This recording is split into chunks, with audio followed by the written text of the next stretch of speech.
When you're in the state of overwhelm with so many things going on in your mind and so many things going on reactively with the symptoms, we just don't think clearly enough. We don't think clearly enough to take action and be responsible enough to know that there's alternative care for you. Women like to, because I've done it, think that we can storm through everything, that we don't need to see doctors, we don't need to talk about what's going on in our lives, whether it's good or bad.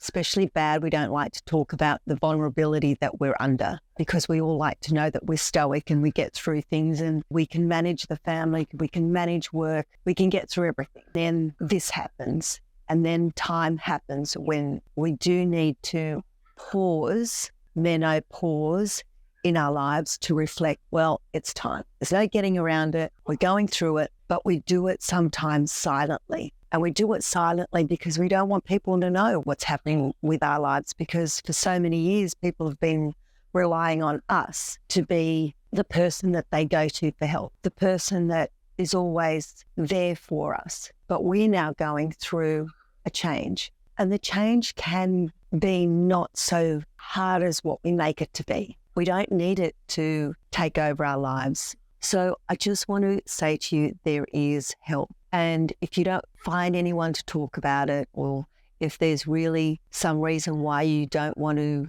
take responsibility or be accountable for what's going on because of the type of person you are, maybe you're just a really strong person and you're really not wanting to face up to what's happening, because I was like that for a long time. Just take a moment and just pause and find out that it can be for a reason. It can be that you need to just slow down and maybe find that you need to look at what is happening in your life. Just pause.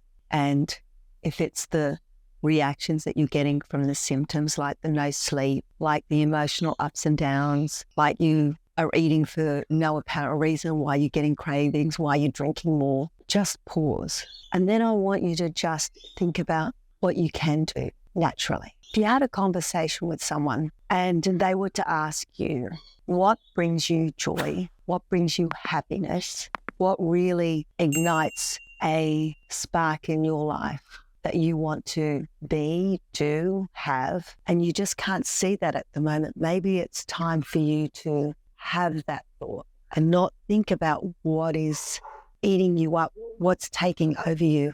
And I know it can be so difficult. And that's why having therapy and having the conversation with someone about what you're going through and what you want out of life that brings you joy and happiness can change your whole perspective of what's going on in your life. And that is so attainable. You can get it. You can be it. You can have it. Understanding that there is just a short period of time for you to have the symptoms, but not live through it, not live through all of that by yourself.